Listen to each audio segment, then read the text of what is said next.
when I first joined OHAS in 2020, I was new to the sector. I was new to this work, and I was interested in learning more about where did Indigenous AIDS Awareness Week come from. So I'll go to you, Trevor, and I'll ask what is the history of World AIDS Day and Indigenous AIDS Awareness Week? Why is this so important for us to be acknowledging and celebrating and remembering all of our loved ones, friends, family, not only in December, but that's when this time is. So can you tell us more about this history? Sure. Yeah, I don't know exactly who was the very first one that came up with World AIDS Day, but I know that the United Nations, especially UN AIDS, embraced it and promoted it worldwide. But in Canada, Indigenous peoples, our voices weren't really heard at World AIDS Day. It was and our Indigenous people living with HIV or at risk, we didn't identify with this World AIDS Day. We didn't feel like it was our venue. And that's why communities, alliances, and networks came up with Aboriginal AIDS Awareness Day.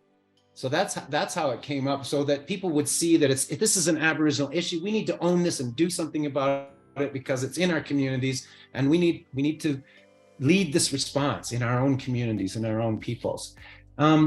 So it was so successful, and we're talking about the late 90s and early 2000s here. So it was so successful, they expanded it to Aboriginal AIDS Awareness Week. And it became, there were, activities all across Canada. When CAN would partner with different membership organizations or research, anybody who wanted to partner and put these things on.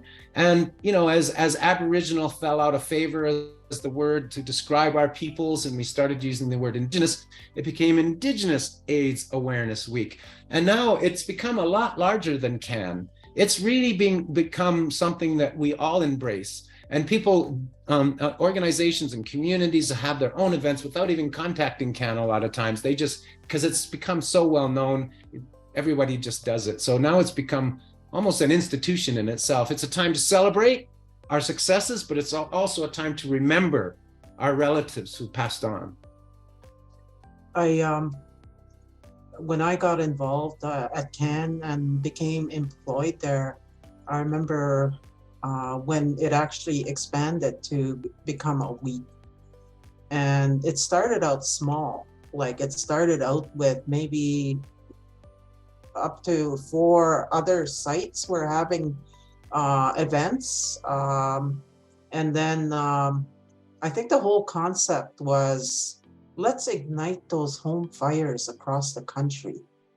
And during this week, so one day these fires will go on in these communities. The next day there's other fires being ignited in other communities, and let's let that happen for a whole week. And I remember when it started, it was maybe 2 events a day, but now it's like multiple events that are happening. I'm involved in this one and 2 other ones as well. So thanks so much. Yeah, thanks so much, Doris. And we're happy that you took the time to be here with us today. I know you're very busy. All 3 of you are, so it's amazing that we have you here and to come together.